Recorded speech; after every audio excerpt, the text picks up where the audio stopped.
As a style, I applied the style Inner Glow to the typewriter over here.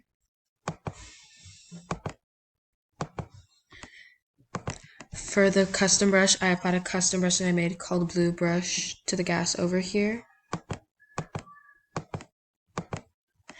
For the mask, I outputted the mask to the fence and created it in its own layer. For the blending mode, I applied the blending mode to the light over here, pass through. As a non-destructive adjustment to the telephone, I applied a non-destructive brightness. And for the smart filter, I applied the smart filter motion blur to meet kerning across the screen here.